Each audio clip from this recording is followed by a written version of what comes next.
हरिश्री गणपतये नमः। अविघ्नमस्तु।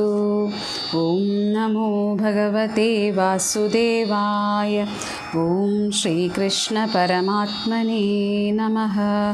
ॐ श्रीगुरुभ्यो नमः. ശ്രീമന്നാരായണീയം ദശകം 2 ഭഗവത് സ്വരൂപമാധുര്യവും ഭക്തിമഹത്വവും. സൂര്യസ്പർദ്ധി കിരീടമൂർധ്വതിലകപ്രോദ്ഭാസി ഫാലാന്തരം കാരുണ്യാകുലനേത്രമാർദ്രഹസിതോല്ലാസം സുനാസാപുടം ഗണ്ഡോദ്യന്മകരാഭകുണ്ടലയുഗം കണ്ടോജ്വലത്കൗസ്തുഭം ത്വദ്രൂപം വനമാല്യഹാരപടല ശ്രീവത്സദീപ്രം ഭജേ.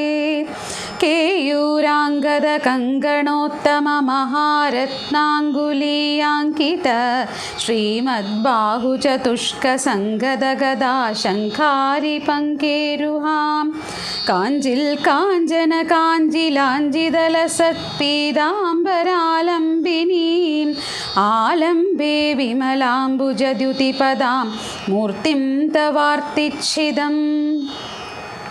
യത്രൈലോക്യമഹീയസോऽपि महितं सम्मोहनं मोहनात् कान्तं कान्तिनिधानदोऽपि मधुरं माधुर्यधुर्यादपि सौन्दर्योत्तरतोऽपि सुन्दरतरं त्वद्रूपमाश्चर्यतोऽपि आश्चर्यं भुवनेन कस्य कुतुकं पुष्णादि विष्णो विभो. तत्ताद्रं मधुरात्मकं तव वपुः सम्प्राप्य सम्पन्मयी सा देवी परमोत्सुका चिरतरं नास्ते स्वभक्तेष्वपि. तेनास्याबद कष्टमच्युत विभो त्वद्रूपमानोज्ञकप्रेमस्थैर्यमयादजाबलबलात् चापल्यवार्तोदभूत्. लक्ष्मीस्तावकरामणीयकहृतैवेयं परेष्वस्थिरेति अस्मिन्नन्यदपि प्रमाणमधुना वक्ष्यामि लक्ष्मीपते.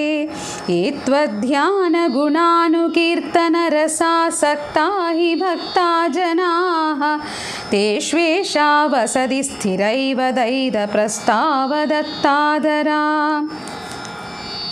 एवं भूतमनोज्ञता नवसुधा निष्यन्दसन्दोहनं त्वद्रूपं परचिद्रसायनमयं चेतोहरं शृण्वतां सद्य प्रेरयते मदिं मदयदे रोमाञ्चयत्यङ्गगं व्यासिञ्जत्यभिषीतबाष्पविसरैरानन्दमूर्च्छोद्भवैः.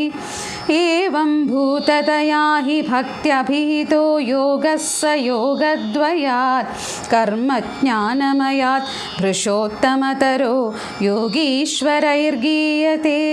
सौन्दर्यैकरसात्मके त्वयि खलु प्रेम प्रकर्षात्मिका भक्तिर्निश्रममेव विश्वपुरुषैर्लभ्यारमावल्लभ. निष्कामं नियतस्वधर्मचरणं यत्कर्मयोगाभिधं तद्दूरेत्यफलं यदौपनिषदज्ञानोपलभ्यं पुनः. तत्त्वव्यक्ततया सुदुर्गमतरं चित्तस्य तस्माद्विभो त्वत्प्रेमात्मकभक्तिरेव सततं स्वादीयसी श्रेयसी.